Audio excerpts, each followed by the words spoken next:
Salut les terriennes, bienvenue dans la saison 3. Comme vous le savez, désormais l'émission s'organise autour d'un invité principal. Ce soir, Rama Yad. Rama, bonsoir. Bonsoir. Très heureux de vous avoir ce soir ici. Moi aussi. Donc vous êtes secrétaire d'État chargé des affaires étrangères et des droits de l'homme.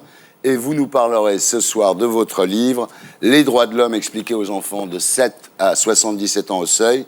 Mais d'abord, je voudrais savoir si vous aviez vraiment des antisèches sur les mains dans l'émission de Laurent Ruquier samedi dernier. Non.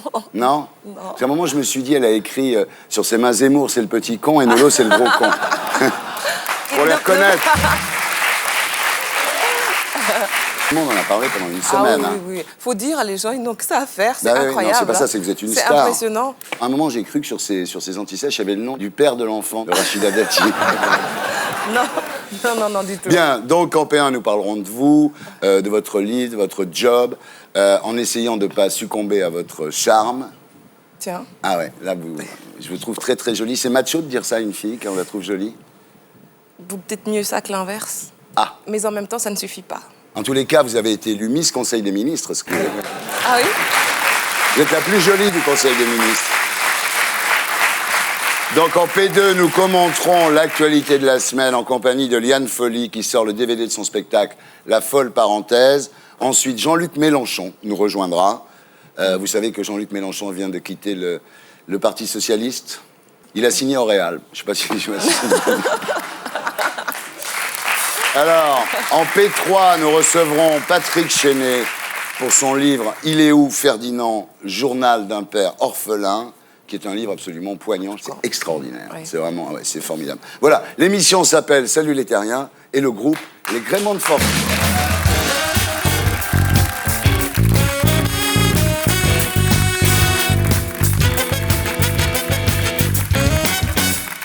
Alors, Rama, vous êtes né à Dakar en 76, mère prof et père secrétaire particulier du président Léopold Sédar Senghor, éducation à l'ancienne. Il y avait un martinet accroché chez vous? Accroché, mais jamais utilisé. Ah ouais, vous étiez tellement gentil. Non, mais c'était une menace, c'était préventif. Vos parents étaient musulmans, mais ils vous ont mis dans une école catholique à l'Immaculée Conception. Votre mère vous a dit c'est le même Dieu de toute façon, ce qui est assez bien. C'est génial de dire ça. Oui, je pense que c'est une école de la tolérance quand on vient d'une culture, qu'on en fréquente une autre et que tout ça se passe très simplement, sans en faire trop. Mais d'abord voir les facteurs d'unité avant les facteurs de division. C'est quelque chose qui... c'est ce qu'elle a fait, oui. Oui, c'est une ligne de force, un fil rouge dans ma vie. Alors ensuite, votre père devient un diplomate, il va en France avec vous, toute la famille, quartier résidentiel de Colombes. Mais à un moment, votre père rentre au pays, au Sénégal, pour refaire sa vie. Il abandonne toute sa famille. Non, et c'est pas une question d'abandon. C'est une autre phase qui s'ouvre. Non, parce que... Vous appelez pas ça un abandon? Le mot abandon, ça fait un peu... C'est un peu péjoratif. Appelez ça comme vous voulez, mais enfin bon. Le problème ensuite, une fois que vous vous retrouvez avec votre mère et vos sœurs à Colombes, c'est que les diplômes de votre mère ne sont pas reconnus et malgré des tentatives de perfectionnement, surtout en histoire gréco-latine, en fait, elle ne trouve pas de boulot, quoi. Ce sont ce genre d'injustices qui sont des moteurs dans la vie par la suite. On a envie de racheter quelque chose, on a envie de... Alors, votre mère, avec tous ses diplômes, est malgré tout obligée de faire des ménages, de garder des personnes. Elle se bat pour trouver du travail. C'était pas simple, mais elle arrivait à joindre les deux bouts. Mais comment? Elle travaillait quand elle pouvait. Sinon, on était 4 enfants, donc avec ce que l'État lui donnait, ça permettait de financer l'école. Mais si elle faisait des ménages, c'était pas grave, non? Non, mais Elle gardait des vieux, elle gardait des enfants? Non, mais écoutez, je sais pas quoi vous dire, mais elle faisait ce qu'elle pouvait, voilà. Oui, bien sûr. Voilà. Mais ça n'a rien de déshonorant, je veux dire. Non, je suis très très fière. Je suis très très fière de ma maman. Donc, mais je trouve que, on a une certaine pudeur par rapport aux choses. Alors à ce moment-là, vous êtes obligé de quitter le quartier résidentiel où vous habitiez. Vous êtes obligé d'aller habiter en HLM. Oui. Vous vous retrouvez un jour en train d'aller supplier le maire communiste de Colombes de ne pas vous expulser. Oui, c'est arrivé. Ouais. J'ai écrit une lettre, c'est tout. J'avais pas de réponse. C'est ça qui m'a rendu un peu triste. Vous êtes allé alors? Vous y êtes allé? Oui, je suis allée pour voir s'il avait bien reçu. On m'a dit oui, et puis bon, il n'y avait pas de réponse. Mais j'ai gardé la lettre. Ah oui. Et à chaque fois que j'ai la rage, je la relis. Voilà. Justement, alors en parlant de rage, il vous en est resté de tout ça, et c'est bien compréhensible, un certain nombre de blessures, de cicatrices, et l'envie de réussir, l'envie de prendre votre revanche contre ces années un peu sombres. Oui, mais dans la précarité, j'ai toujours eu le souci d'avoir un toit et à manger. C'était ma seule ambition dans la vie. Ouais. Et à côté, d'écrire des livres. Mais il fallait quand même se battre parce que moi, quand j'ai vu mes parents ou ma mère se battre comme ça dans la vie, je me suis dit, il ne faut pas qu'elle ait fait tout ça pour rien. C'est pas mal réussi. Bah, Bon, alors, vous avez gardé aussi de cette époque un rejet du luxe. C'est-à-dire que ça vous choque, le luxe, en fait. c'est pas ça, c'est que je ne suis pas très à l'aise. Vous n'avez pas de robe Dior, vous? Non, mais je suis très mal à l'aise parce que ce sont des boutiques où, en général, il y a toujours quelqu'un qui vous suit. Déjà, quelqu'un qui est mieux foutu que vous, en quelque sorte. Et ensuite, qui vous pourchasse jusque dans le salon d'essayage et qui voit tout, Oui. que ce que vous n'avez pas envie qu'il voit. Et puis, qui vous impose ses goûts comme une grande robe rose, alors que, en me disant, ça fait très bien sur votre peau, alors que moi, j'aime plutôt les choses sombres. Et du coup, on est obligé de dire, bon, bah, c'est très bien, et puis de sortir avec ça, fagoter ainsi. Et donc, il y a... Ce regard social me pèse un peu. Alors, à l'époque où vous passez le bac, on découvre en fait que vous êtes une sans-papier. Non, c'est-à-dire que je suis venue en France avec le statut d'expatrié. Ouais.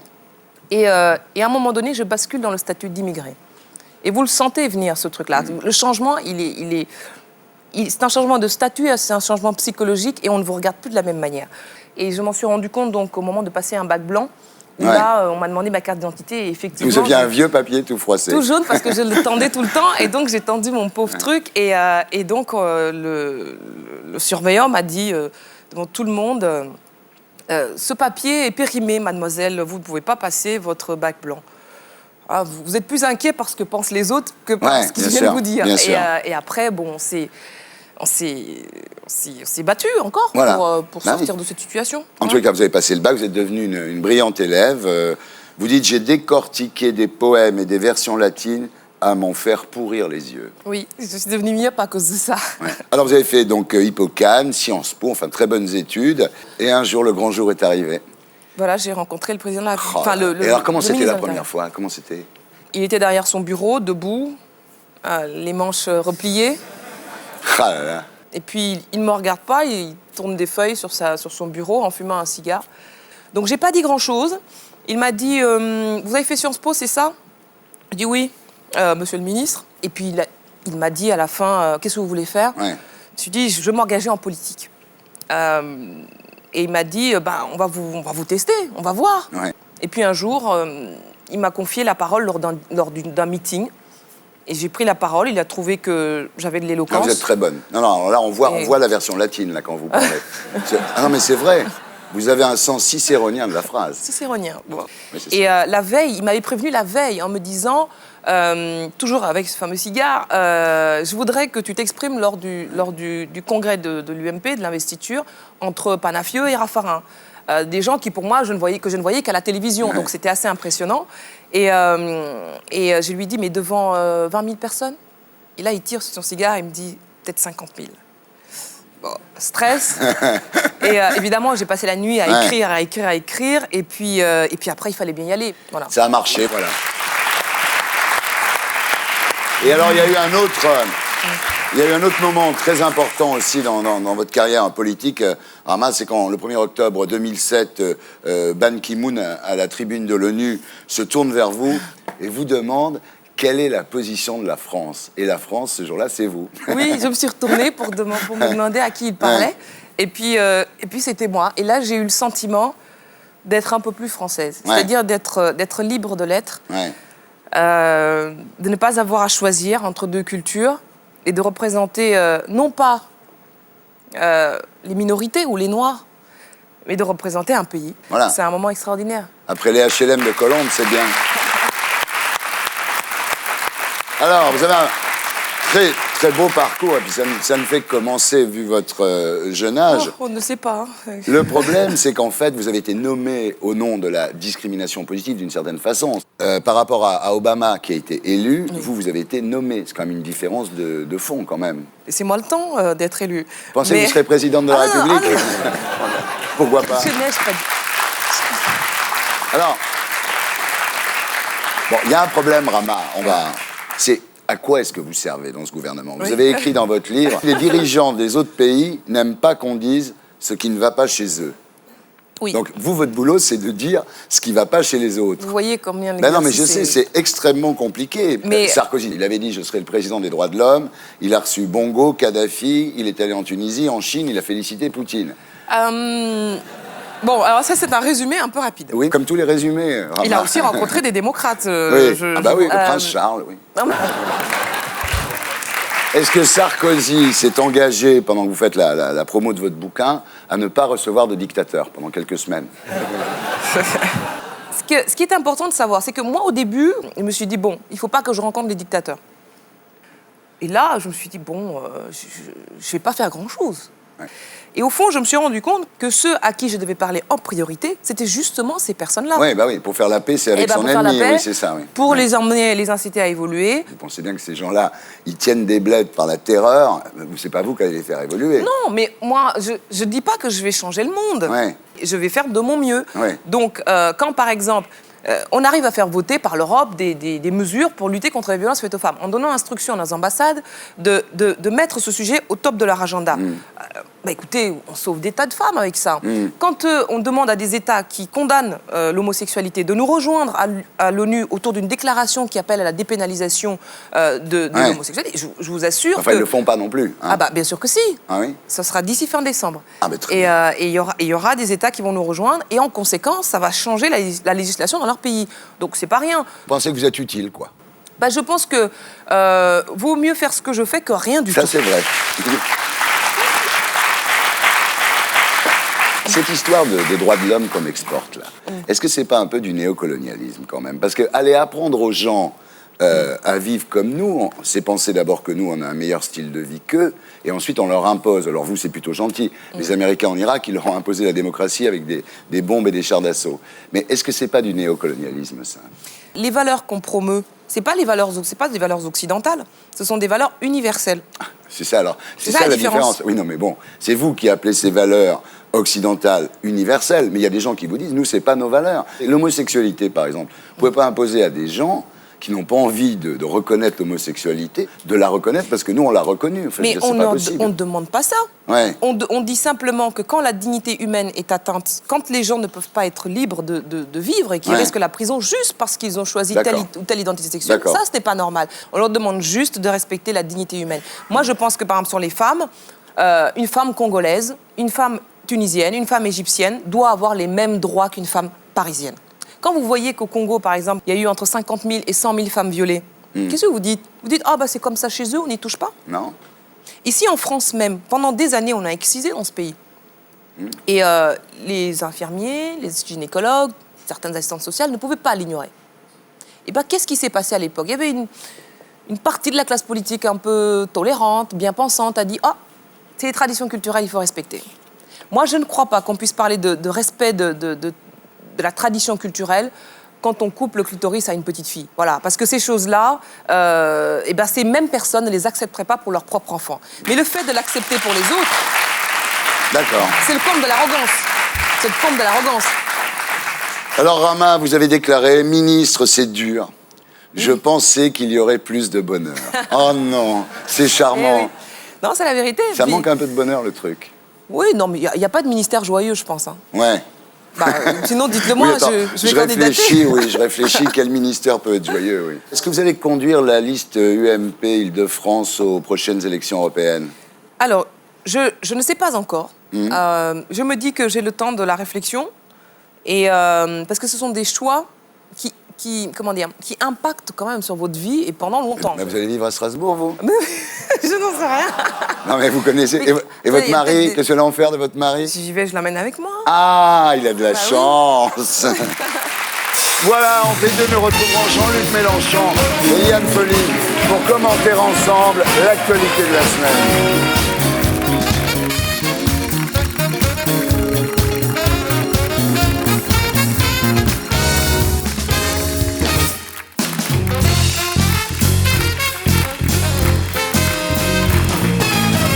Rebonsoir les terriens, rebonsoir les terriennes. Comme vous le savez, En P2, nous recevons de nouveaux invités pour commenter avec nous l'actualité de la semaine. Et d'abord, Liane Folly. Vous connaissez Ramayad? Vous savez l'imiter? Justement, pas encore, Il mais faut je vais. essayer, hein. Oui, mais de toute façon, Non, là, non, j'ai du non, boulot non. parce Pourquoi, que. maman? Pas nécessaire. Vous avez souffert quand vous étiez petite des imitations de Michel Leb? Bah, disons que, bon, j'aurais dû peut-être jouer le jeu et trouver ça drôle, mais quand on représentait une personne d'origine africaine, en général, c'était sous cette figure-là. Ouais. Et ça me mettait un peu mal à l'aise. Alors Liane, vous êtes ici pour remplacer Ségolène Royal, qui est occupée au compte. Quelle longue tâche, Au quelle tâche congrès de Reims. difficile que vous me donnez, Thierry, Alors, aujourd'hui. est-ce que vous savez imiter la nouvelle Ségolène, celle qui a pris des cours de théâtre et qui parle de fraternité? Et, Alors, vous voyez, ça vient, fraternité. Ah, Tout le monde devrait avoir ce mot à la bouche. la fraternité. Alors c'est incroyable, Liane Folly, elle est incroyable, elle a changé de nom, elle a changé de nez, elle a changé de mec, et après elle a changé de métier. Non, pas vraiment. C'est tout enfant. J'imitais déjà les cris des animaux, des choses. Après, la famille, les profs à l'école, les chanteuses. Je suis rentrée dans l'orchestre de mon père, j'étais jeune, j'avais 12 ans. Non, c'est arrivé très jeune. En fait, quand Après, on j'ai vous- fait de la musique, Ouais, mais... bah oui. Quand on vous a connu et que vous étiez chanteuse de jazz, vous imitiez une chanteuse de jazz, en fait. Exactement. Non mais sans doute, oui, bah oui. Et là, j'imite... Pour faire plaisir à André. Bon, en tous les cas, aujourd'hui, vous êtes devenue une parfaite showwoman avec ce spectacle, la folle parenthèse, qui est en tournée dans toute la France. Vous êtes à l'Olympia le 30 et le 31 décembre. Il y a le DVD. Et c'est vrai qu'à une époque où aucun disque ne se vend plus, vous avez trouvé un moyen de continuer à manger. Oui, non, mais c'est Ouais, vrai, mais c'est vrai, bien sûr. mais en plus, c'était pas voulu. Disons que je voulais réaliser quelque chose de très personnel et qui était dans ma suite logique d'évolution artistique, mais j'ai pas calculé plus C'est ou très moins. bien. Ben, merci, mais c'est... Bon, on va voir, c'est un on va voir à bonheur. quoi ça ressemble. Dis-moi de ces temps, au moins deux. Faudrait des bottes de caoutchouc. Pour participer le guidou, le guidou, le guidou, le guidou. Oh, le guidou, le guidou. Une, les côtes d'eau. Me dégouline dans ma dos. Nous partageons de le guidou, le guidou, le guidou, le guidou. Oh, les guédous, les guédous, les guédous, les choux, les hiboux, les genoux, les manches-tout, les toutous. Je suis tellement contente d'être là. Tellement contente, là, tu sais. J'ai changé de vie. J'ai fui Las Vegas, j'ai quitté le vieux. Je suis arrivée hier, là, avec mes deux enfants sous le bras. René Charles d'un côté, puis la glacière de l'autre, là, tu sais. Quand je suis seule et que je peux rêver, je rêve que je suis dans tes bras. Je rêve que je te fais tout bas une déclaration.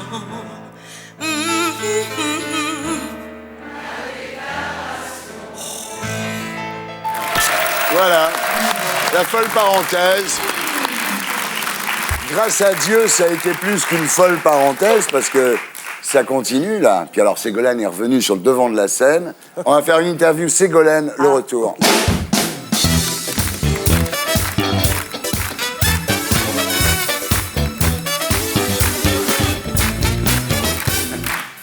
Ségolène Royal, bonsoir. Yo, bonsoir Thierry. Ah oui, c'est la nouvelle Ségolène là. Eh, Ouais. comment allez-vous ça doit aller bien là. Je vais formidablement bien, Ouais. comme vous pouvez le constater. Oui, oui, très très épanoui. Rajeunie, Ah oui, oui, épanouie, avec votre- bien dans ma peau. Votre Jules là, il est beau, il est costaud hein. Ah, vous avez déjà vu qui c'était? Ouais, j'ai vu la presse People, oui. Disons que... Bon, on le connaît bien ici sur Canal. Hein. Disons, comme j'ai commencé ma carrière de One Woman Show, il fallait bien que je trouve quelqu'un de fort pour écrire mes textes. Ah ben là, oui, alors là. Alors, votre motion est sortie gagnante des élections au sein du PS devant celle de Delanoë et Aubry. Ça doit être une belle revanche pour vous, non, Ségolène? Je dirais pas vraiment revanche, je dirais l'évidence. Ah. Et cette victoire, vous croyez que c'est dû à votre nouvelle coupe de cheveux, à votre coach? Je pense, non, à mon coach, Dominique Bachelard. particulièrement. Mais surtout à ma grande rencontre avec le Dalai Lama, Ah bah oui. qui m'a rendu d'une zénitude la plus Ah, totale. oui. Ah bah bien entendu. Et vous verrez, vous serez très étonné, Thierry. Ah bon? Oui, ce sera moi, la prochaine présidente de la République. Oh là là. Oui. Oui, Je vous le dis, j'ai souvent raison, vous savez. oui, c'est vrai. Mais, en plus, ce qui est terrible, c'est que c'est pas une imitation, c'est une réincarnation. C'est-à-dire que c'est exactement elle. Ouais. Et avec Dominique Besnéard, ça se passe bien? C'est super. Ça se passe super bien. Et alors, Liane Folly s'est mise à vous imiter, c'est go, alors. Oui, je l'ai rencontrée d'ailleurs. Alors, Oui, comment ça oui. s'est passé, cette Je ne voulais rencontre? pas le croire, c'était impressionnant. Ah hein. ouais, Elle s'est ouais. mise en face de moi, puis tout d'un coup, elle m'a dit non, je ne suis plus en colère. C'était. Voilà, Liane Folly, bravo. Le DVD est sorti. Elle est en tournée dans toute la France et elle est le 30 et le 31 décembre à l'Olympia. On passe maintenant aux commentaires de l'actualité de la semaine avec les infos de Blacko, première partie. Obama n'est pas encore installé à la Maison-Blanche qu'il déçoit déjà. Il avait promis de réduire les ventes d'armes et en octobre, elles ont augmenté de 15%. Mais bien sûr que c'est de sa faute. Si tu rentres chez moi, bien sûr je te tire dessus. Si les gens se précipitent pour acheter des armes, c'est parce qu'ils ont peur que ça soit bientôt interdit. Résultat, 150 000 armes supplémentaires vendues en octobre, exactement comme au temps de la prohibition. Quand on a interdit l'alcool, tout le monde a voulu en acheter. D'un coup, j'ai un doute. McCain, c'était pas mieux comme président ? S'ils veulent tous prendre la tête du PS, c'est bien sûr pour s'installer un jour à l'Élysée. Ah ah, être le chef, quel pied! Sauf qu'avant les présidentielles de 2012, il y aura les européennes en 2009. Comme le scrutin est proportionnel, ça devrait favoriser Bayrou et Besancenot. Et si le PS fait un mauvais score, ça sera la faute à qui? Ben oui, la faute au nouveau premier secrétaire qui sera tout affaibli. En 93, Rocard est nommé à la tête du PS. En 94, il fait 14% aux européennes et il doit démissionner dans la foulée. Bye bye l'Élysée. L'an dernier, Sarkozy passait ses vacances avec George Bush. Partie de pêche, barbecue, qu'est-ce qu'ils avaient l'air copains. Sauf qu'aujourd'hui, fini les mondanités. Pas vrai, Nico? Circuler, y a rien à voir, hein. Oubliez les souvenirs de vacances, Bush est sur le départ et maintenant Sarkozy n'a plus peur de grimper sur ses talonnettes pour se fâcher avec lui. La crise est mondiale, mais on sait très bien d'où elle est partie. Pas étonnant que cette semaine, notre président ait reçu le prix du courage politique. Parce que pour tenir tête à George Bush à 2 mois de la fin de son mandat, ben, faut du cran. Je ne sais faire qu'un seul geste, celui de retourner ma veste. Toujours du beau côté. Voilà, c'était les infos de Blacko. Première partie, mise en image de Julien Grappe. Jean-Luc Mélenchon nous a rejoints. Bonsoir. Bonsoir. Alors, Jean-Luc, j'ai quitté le Parti Socialiste juste avant le congrès de Reims. Et ils étaient tellement occupés à se disputer entre eux que je me demande s'ils se sont aperçus que vous étiez parti, en fait. En fait, vous êtes parti parce que DSK arrêtait pas de vous harceler, c'est ça, non? Quoi, les vaseuses, celles-là, vous trouvez? En fait, vous avez quitté le Parti Socialiste parce que c'est devenu un parti de centre-gauche. Vous en êtes sûr maintenant? Moi, c'est pas mon truc, le centre-gauche. C'est pas pour ça que j'ai adhéré, que je suis entré dans le combat socialiste, donc par fidélité à moi-même. Puis je veux dire, plus qu'à moi-même, à des milliers de gens dans ce pays qui ressentent la politique comme moi, qui ont envie d'avoir un rapport, pardon madame, un peu plus frontal avec la droite, pas s'abstenir quand le gouvernement propose des plans bancaires dans lesquels il n'y a rien pour les travailleurs. Ouais, sauf que la motion de gauche au PS a fait 18%. Ça veut dire qu'il y a déjà quand même 18% de mecs de gauche au PS, ce qui est rassurant. C'est vrai qu'il y a de quoi partir. Ouais. Les autres le sont aussi, mais d'une manière qui, à mon avis, les conduit au désastre, puisque faute d'avoir avec soi les travailleurs et les salariés chercher M. Bayrou, bon, ça, c'est leur affaire. Moi, je passe à autre chose. Voilà, vous créez un parti, en fait, un nouveau parti. Jean-Luc Mélenchon a créé un parti, donc un nouveau parti. Hein, ils sont deux. Comme ça, ils sont sûrs d'avoir 50% des voix. Ah oui, vous êtes deux. Non, alors, c'est quoi ce parti, Jean-Luc? Bah écoute, il y a 3 téléspectateurs qui te regardent, il y a 2 membres à mon parti, ça se vaut, hein. Il y en a peut-être un qui va changer d'avis. Ne te vexe pas, Jean-Luc, commence ton parti, c'est normal. C'est normal qu'il n'y ait pas beaucoup de gens. Tu cherches la cogne, tu la trouves, pas mon du gars. tout, non, je cherche pas du tout la cogne. Bon, donc ça s'appelle assez simplement parti de gauche. Donc ma proposition, c'est une gauche qui est une gauche d'affrontement avec la droite, avec le capitalisme, dans les formes de la démocratie républicaine. Moi, je crois à ça. T'es pas anarchiste autonomie, c'est pas toi qui as mis les plaques de béton sur le train. Non, mais je veux dire, voilà, et je pense que c'est ça dont on a besoin, de choses claires qui permettent aux souverains, c'est-à-dire le peuple, de choisir et de ne pas le mystifier. Parce que quand ils ont voté à droite, ils ont eu la droite. Ouais. Donc quand ils votent à gauche, ils ont le droit d'avoir la gauche. On est d'accord. Alors, on est d'accord. En gros, on est d'accord sur l'analyse. Tu vois, on est déjà 3 maintenant dans mon parti. Ce que tu dis en gros quand même, c'est qu'au lieu de donner l'argent, par exemple, aux banques, il aurait mieux fallu le donner aux gens, quoi. Bon, le président de la République, il est dans son rôle. Après, nous, on doit être dans le nôtre, qui est de dire, si vous garantissez par 360 milliards les fonds des banques, peut-être que pendant qu'on y est, on pourrait aussi garantir un certain nombre de choses pour les travailleurs. C'est-à-dire leur proposer à eux aussi un bouclier social, comme vous proposez un bouclier financier. Et c'eût été le rôle d'un parti de gauche, Parti socialiste, d'aller discuter avec les autres et dire, écoutez, si vous voulez qu'on vous vote votre truc ou même qu'on s'abstienne, il faut donner quelque chose qui corresponde à ce qu'attendent la masse des salariés. Mais c'est très bien. En même temps, le plan de Nicolas Sarkozy, c'est pas de donner l'argent aux banques. C'est l'État qui emprunte sur les marchés financiers pour prêter aux banques à des taux très élevés de l'argent que les banques devront rembourser. Et pourquoi il y a cet argent? C'est justement pour faire redémarrer l'économie, puisque les banques ne veulent plus financer les entreprises. C'est pas non plus la vérité que de dire c'est un plan donné aux banques. C'est pas vrai. En attendant, on pourrait demander des contreparties, c'est-à-dire des garanties. Par exemple, l'État pourrait poser des conditions à ces versements. Ouais. Il n'y en a aucune. Si, il y a la charte sur les surrémunérations. Et il a aussi demandé au MEDEF et à toutes les organisations patronales de trouver des mesures pour lutter contre le phénomène des parachutes dorés.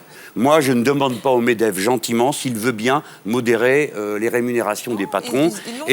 Non, mais attendez, vous ferez croire ça. Mais voilà, c'est vrai que lui, il ne demanderait pas gentiment. Ou demander aux banquiers de bien vouloir. L'armée occuper les banques. C'est tellement vrai que c'est...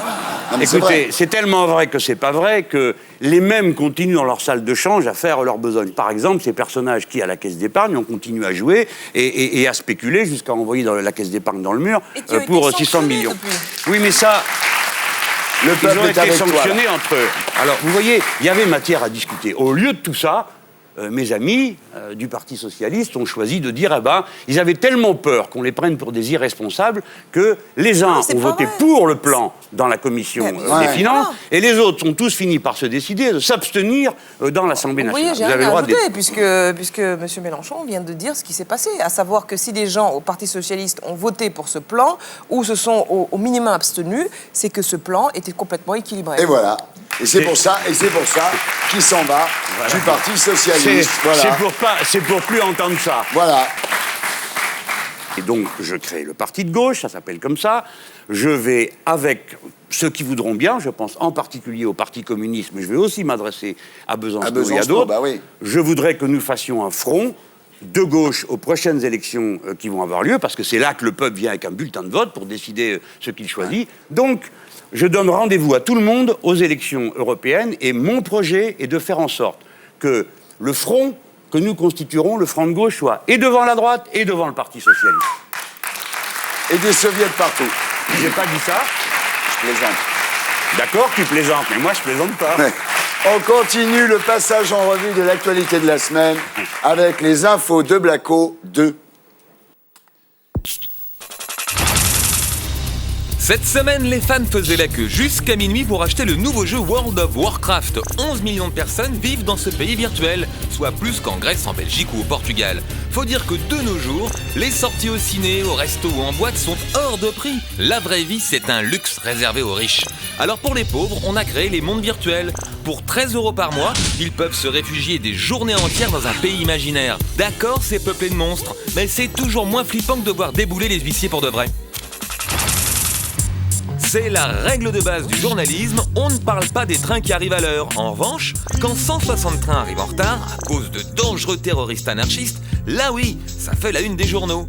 Pourtant, des trains qui arrivent en retard, c'est pas ce qui manque en France. Chaque jour, 1,5 million de passagers empruntent le RERD et 20% des trains sont en retard sur cette ligne. Alors, pourquoi ça fait pas la une des journaux? Quand un train est en retard tous les jours, c'est plus une information. Le jour où le RERD sera à l'heure, là peut-être qu'on en parlera. Oh, dommage pour Nikos, il a failli décrocher le prix Goncourt. Bah ouais, d'abord, il a lui aussi un nom étranger, comme Atik Raimi. Ensuite, il a lui aussi écrit un livre. Et surtout, ils ont tous les deux travaillé à la Star Academy. En effet, en plus d'écrire, Atik Raimi a adapté la Star Academy pour une télévision afghane.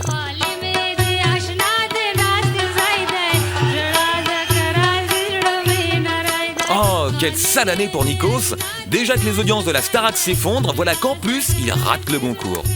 Voilà, c'était les infos de Blacko, mise en image de Julien Grappe.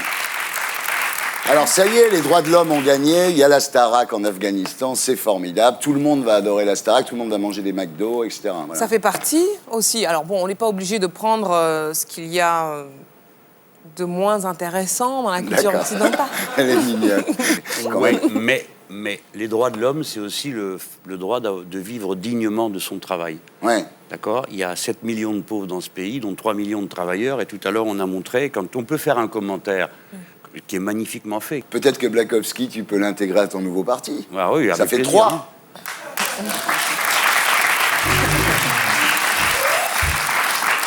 Ça fait 3. Attends, je vais te resserrer, toi, tu vas voir. Quand tu seras président de la République, tu me mettras en prison? Ah non, non. Ah bon? Ramayad. Sarkozy à plus 8%, ça vous fait plaisir, ça? Oui. Ouais. On a l'air malin, nous. Ouais.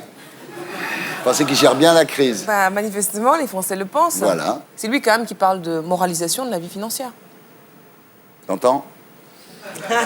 Mais bon, je vais être courtois. Je vais dire oui, oui. Mais sois pas trop courtois. Parole, quoi. Sois pas trop courtois, parce qu'à force d'être courtois, on se retrouve avec Bérou. Ouais, c'est des paroles. Moi, quand j'entends M. Sarkozy dire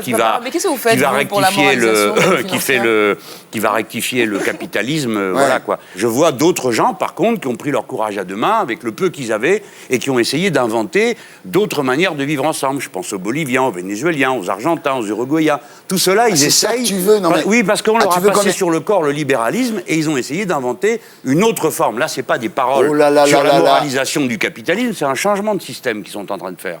Donc tu es assez pro-Chavez, toi? Entre autres, pro Chavez. Il va terminer au Bois de Boulogne avec des guérilleros. Voilà. Le prends pas mal, Jean-Luc. Oh là là.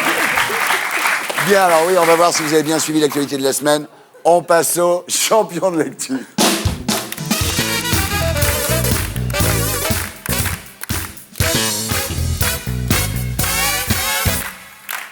Quel chef d'État a fait une faute au prénom d'Obama en lui écrivant une lettre de félicitations? Silvio Berlusconi, George Bush, Benoît XVI ou Nicolas Sarkozy? Je préfère ne pas répondre. Vous connaissez la réponse, vous avez peur de perdre votre travail. Pour une fois, allez-y. Nicolas Sarkozy. Nicolas Sarkozy, voilà. Je ne sais pas si c'est vrai. À 5h30 du matin, le lendemain de l'élection, la lettre était typographiée, mais Sarkozy a pris soin d'ajouter à côté de l'en-tête un petit mot « Cher Barack », en oubliant le C avant le K. Mais bon, pour Sarah Palin, l'Afrique, c'est un continent, un pays, un coin paumé, chaud ou dépassé. À votre avis? Un pays. Ouais. Un pays, bravo.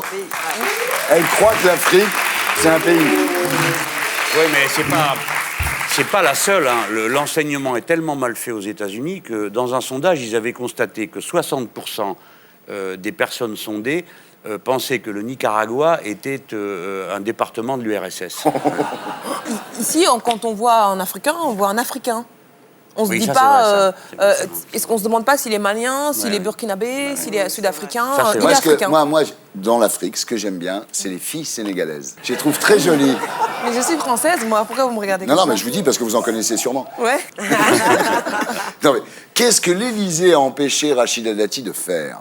Vendre les photos de son accouchement à gala, acheter des vêtements de grossesse sur le budget du ministère de la Justice, gifler Bernard Laporte, passer aux 20h de TF1 ou sortir un remix de « Elle a fait un bébé toute seule ». Alors? Gifler Bernard Laporte. Non. TF1. Oui, bravo. Vous, l'Élysée, vous interdit rien, de toute façon. Mais si, on peut m'interdire des trucs. Mais non. Mais si, ça peut Oh arriver. non. Ah non, moi, je vous interdirai rien. Ah bon, ouais. Selon une étude de l'INSEE, à quel âge les Français sont-ils le plus heureux? 65 ans. Bravo. Voilà, moi, je dirais, voilà. Comment vous savez ça vous Ouais, j'aurais dit 65. Je lis la presse. Tant mieux, mais c'est quand même moche pour les plus jeunes, quoi. Complétez cette phrase de Valérie Lemercier. Ce qui compte, ce n'est pas d'être jeune dans sa tête, mais d'avoir un jeune dans son corps, d'être riche, d'être jeune sur les photos ou d'être encore vivante. D'avoir un jeune dans son corps. Bravo. Tu connais bien Valérie. Alors ça, c'est énorme. Qui vient d'être condamné pour avoir obligé sa compagne à se prostituer pour s'acheter de la drogue? Le Dalai Lama, Benoît XVI, l'abbé de la Morandais ou le grand rabbin de Paris? C'est Benoît XVI. Benoît XVI. Benoît XVI, qui est en fait c'est un homonyme. Hein. Oui. C'est un homonyme hein, qui vit à Bordeaux. Ouais. Il n'a rien à voir avec le pape, évidemment. Bon, Benoît. qui est en tête, Stéphane? Ah, Ramayad est en tête. T'es toujours en tête. Bien. De toute façon, ça ne change rien, parce que maintenant, il y a le banco. Et là, c'est pareil. Une question, une réponse, pas de QCM. La France aime bien se préoccuper de l'avenir du monde, mais quelle est la part que représente la France dans la population mondiale? Dans les 1%. Ramayad qui a trouvé, c'est 0,92%.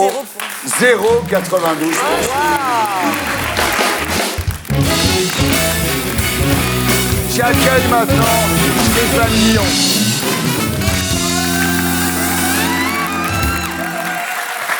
Stéphane Guillon, bonsoir.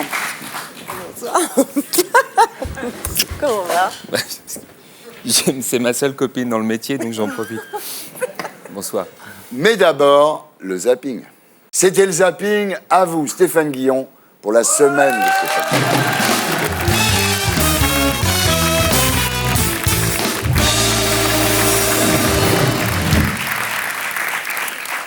Et on commence avec la nouvelle offre de l'opérateur SFR, le forfait PS. Ce forfait permet d'appeler à volonté une personne que vous détestez afin de tenter une réconciliation. Pareil que ça marche pas.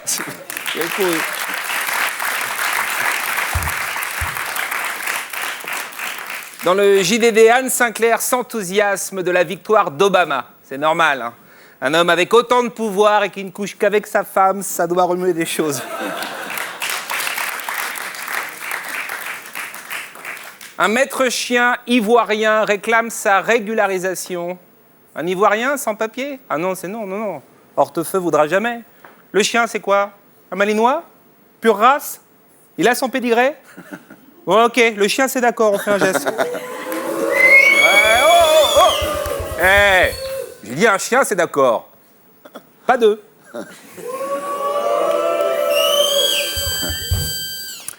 Il reste 3 poilus en Angleterre. Quand ils viennent en France, on les reconnaît car ils roulent à gauche en fauteuil roulant.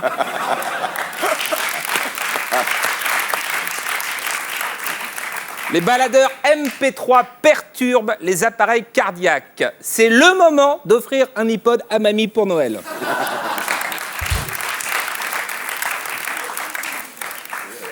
Jeudi, c'était la journée de la gentillesse. Bah, j'ai rien foutu, je suis resté à la maison chez moi, quoi. Ouais. Tu choques terriblement Rama. Hein. Ah, c'est terrible, terrible. Ah ouais. Je sais pas comment vous faites. Ouais. Bah, c'est un entraînement, hein. Ah oui, d'accord. Ah, ça doit être bien payé, c'est pour ça. Énormément. 3 personnes sont mortes après avoir avalé des gélules pour maigrir. On peut voir le résultat? Ah ouais, quand même. C'est dangereux, mais c'est efficace.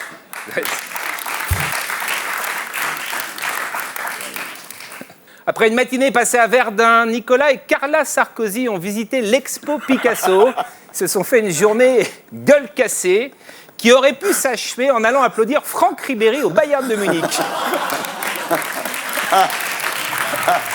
Des électrodes placées dans le cerveau pour soigner les TOC. Il paraît que c'est très efficace. J'ai un ami, à chaque fois qu'il interviewe quelqu'un, il fait « ouais, ouais, ouais ». Le magazine Voici va s'installer face à une usine d'incinération. Ils seront entourés d'ordures. C'est bien de bosser en famille. C'est marré Jean-Luc, celle-là. En Tanzanie, un homme a été arrêté pour avoir voulu vendre sa femme. C'est pas le moment de faire ça. C'est la crise, le marché de l'occasion est au point mort. Même si c'est une deuxième main, qu'elle est plus toute fraîche, gardez-la, faites un effort. Lors de l'émission de Laurent Ruquier, Ramaya dément avoir eu une anti-sèche écrite dans le creux de sa main. Il s'agissait d'une course, nous dit-elle, que je devais faire en sortant de l'émission. L'émission s'achève vers 1h du matin. Elle se tourne à Pigalle et effectivement, de très nombreux commerces restent ouverts à cette heure tardive.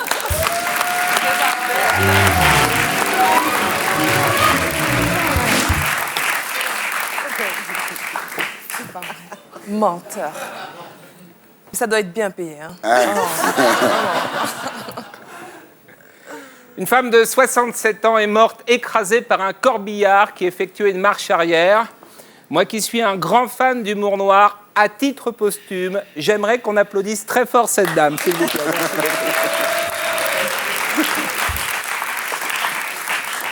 Ah, dernière minute. Dernière minute, le forfait PS marche de nouveau. On se parle au Parti socialiste.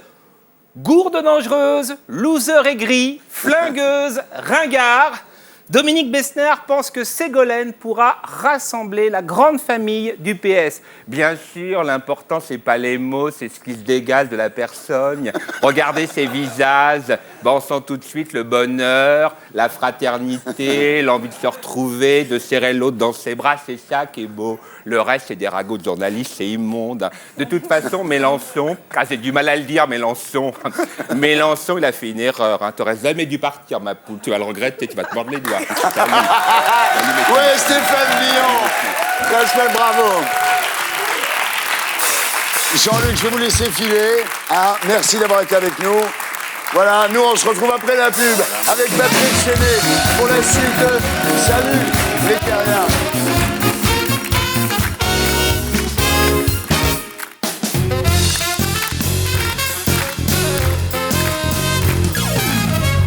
Rebonsoir les Terriens, rebonsoir les Terriennes. Comme vous le savez, en P3, nous recevons l'auteur d'un essai, d'un document, d'un témoignage. Ce soir, Patrick Chenet, toujours en compagnie de Ramayad et de Liane Folly. Alors, Patrick, vous m'avez fait pleurer 2 fois dans ma vie. La première fois, c'est quand je vous ai vu sur scène dans une pièce qui s'appelait Skylight. Oui, je Ensuite, je suis allé dans votre loge et j'étais en larmes, complètement en larmes, bouleversé. Et la deuxième fois, c'est quand j'ai lu le livre que vous avez publié à la rentrée, qui s'appelle « Il est où Ferdinand ?» Journal d'un père orphelin, chez Michel Lafon, voilà.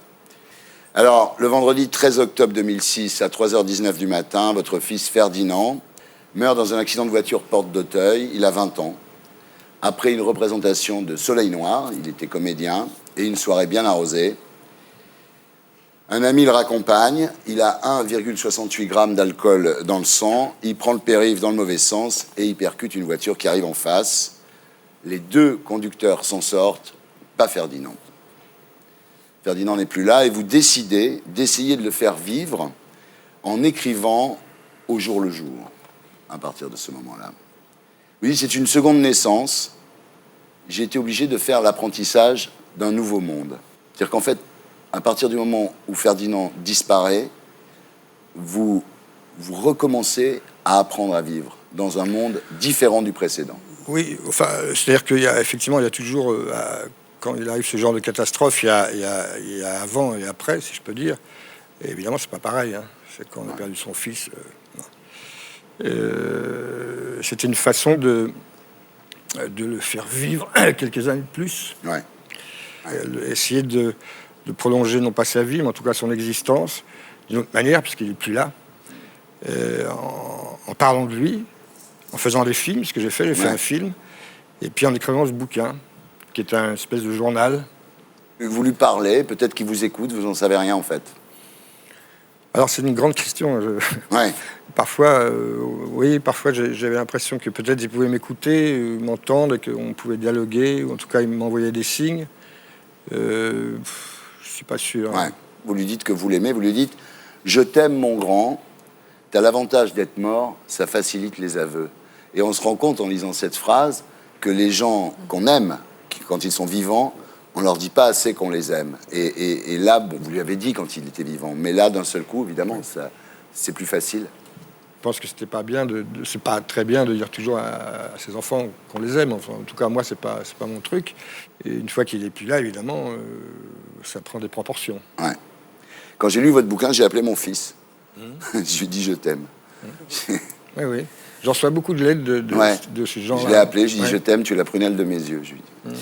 Alors, tu aurais voulu que je sois un peu plus marrant, c'est une phrase extraordinaire. Tu aurais voulu que je sois un peu plus marrant. Je vais essayer de faire plus rigolo, mais bon, c'est un sujet qui, au départ, exclut le comique quand même. Non, mais Ferdinand avait beaucoup d'humour, on rigolait beaucoup ensemble. Ouais. Ah, c'est pas un bouquin particulièrement drôle, hein, mais de temps en temps, oui, un peu de distance, un peu d'humour, un peu de déconnade. Ouais. Il aimait bien ça, on rigolait beaucoup tous les deux. Ouais. Alors, vous avez tout un tas de rituels depuis. Quand vous arrivez dans une chambre d'hôtel, vous disposez des photos de lui sur le bureau, sur la télé, sur la table de nuit. Oui. C'est-à-dire qu'en fait, ce qui est extraordinaire dans cette histoire, c'est que ça doit vous faire souffrir, mais ça vous fait moins souffrir de continuer à mettre ces photos que de ne pas les mettre, apparemment. C'est à la fois une douleur et un bonheur, quoi. C'est-à-dire, je ne supporterais pas de mettre le couvercle sur Ferdinand, de ne plus en parler, de ne plus le voir, de ne plus faire des choses, de plus... Je suis très pour le rite, quoi. Ouais. Il y a un autre rituel qui est incroyable, c'est que chaque mois, dans la nuit du 12 au 13, vous veillez jusqu'à 3h19, qui est l'heure de sa mort, et vous envoyez à ce moment-là, à 3h19, des textos. Oui, à ma fille et à la mère de Ferdinand. Ouais. Et pour vos autres enfants, c'est pas terrible, ce culte de l'enfant mort? Vous n'avez pas peur que... Non. Ma fille, non, on est très, très solidaire là-dessus. Oui, on est très pour le rite, on est très pour la commémoration, on est très pour le souvenir, pour l'existence qui perdure malgré que physiquement il soit plus là et définitivement plus là. Ouais. Alors vous avez un autre rite aussi, jeter des fleurs à l'endroit où l'accident a eu lieu. Oui, tout. Vous êtes sensible aux petits signes, c'est-à-dire que si la fleur tombe au bon endroit. Ben, je me dis il faut. Pourquoi ne pas le faire? Enfin, je veux dire, j'ai envie de le faire. C'est aussi bête que ça. Si je ne le faisais pas, je me sentirais encore plus malheureux. Oui, ou mal, ou coupable, ou... Non, Ferdinand, il avait 20 ans, il est mort, il faut... Ça vous aide? Je fais pas ça pour que ça m'aide. Je fais ça pour Ferdinand. Alors, il y a des trucs de fou. C'est-à-dire, vous pensez à un moment à ralentir les cigarettes pour rester en bonne santé et pour que continue à vivre ce qu'il y a en vous de Ferdinand. C'est-à-dire, si je meurs, Ferdinand existera moins. Donc, j'ai décidé un petit peu de ralentir parce que je me dis si je fume et que j'attrape une saloperie et que je meurs, c'est pas bien pour Ferdinand. Au moins ça qui continue un tout petit peu à travers moi. Alors, vous lui laissez des messages sur sa boîte vocale et vous avez peur d'en laisser trop parce que vous dites que la boîte vocale va être saturée jusqu'au jour où Orange vous dit voilà, le numéro n'est plus attribué. Bah oui. Donc je ne pouvais plus entendre sa voix. Voilà, oui, c'est la loi, c'est le règlement. Ouais. Alors, dites-moi quand même, ce jour-là, Ferdinand avait quand même pas mal picolé, moins que le gars qui conduisait, mais il avait pas mal picolé. Il buvait beaucoup? C'est-à-dire que comme tous les gamins, les ados, les jeunes adultes, ils se font des défonces. C'est-à-dire quand ils sortent, ils vont jusqu'au bout. Pour sortir, ils avaient besoin d'une dose, et ils se retrouvaient, ils continuaient, jusqu'à il y avait pas, nos limites. Ouais. Mais vous lui disiez, vous, il ne faut pas que tu picoles autant ou non? Oui, bien sûr, oui. Alors vous dites, la mort me fait plus peur. C'est-à-dire que j'étais super hypocondriaque et tout, j'ai toujours peur d'avoir des trucs et tout. Et là, d'un seul coup, vous prenez les choses avec... c'est-à-dire qu'on a toujours peur de la mort, et là, elle m'a bien niqué, quoi. Ouais. Enfin, en tout cas, c'est pas moi, mon fils, mais... mais j'ai plus peur, non. Parce qu'avant, je suis très hypocondriaque. Vous pensez que la mort vous a fait ce qu'elle pouvait vous faire de pire, en fait? Oui, voilà. Ouais. Donc, je suis relativement dégagé par rapport à ça. Alors voilà, vous avez fait une association, donc... Bec BD vous a trouvé un très beau slogan. Amuse-toi, mais reste vivant. Amuse-toi, mais reste vivant. C'est une chanson des Bee Gees. Ouais, c'est bien. Bon, c'est une association qui lutte contre la conduite en état alcoolisé chez les jeunes. de faire des films là-dessus, qui est de dévaloriser l'image du type qui conduit bourré. C'est-à-dire qu'en fait, le ringard, c'est plus celui qui ne boit pas, c'est celui qui boit, voilà. C'est assez compliqué à faire, mais on y arrive, et même... Oui, c'est ça. Alors, il y a eu un procès. Le conducteur de la voiture a pris 3 ans, dont 6 mois ferme. Vous lui en voulez au gars?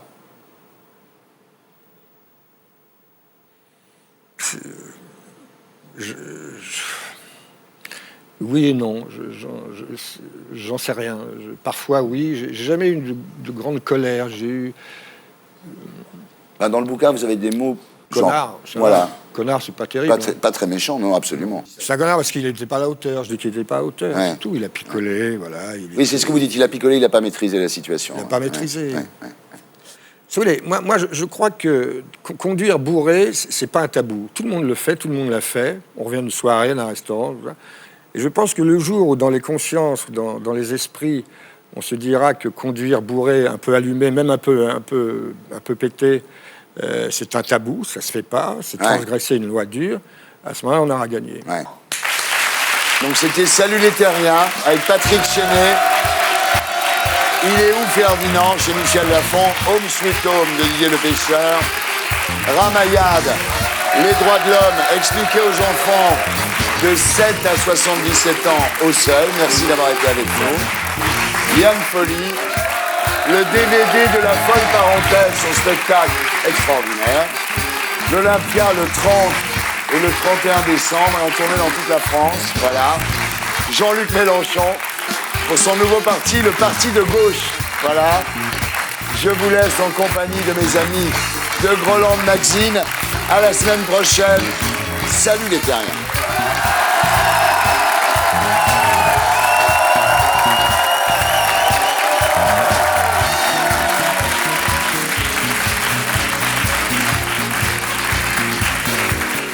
Et pour être sûr de ne rien rater de Inarditube, abonnez-vous et mettez un pouce bleu.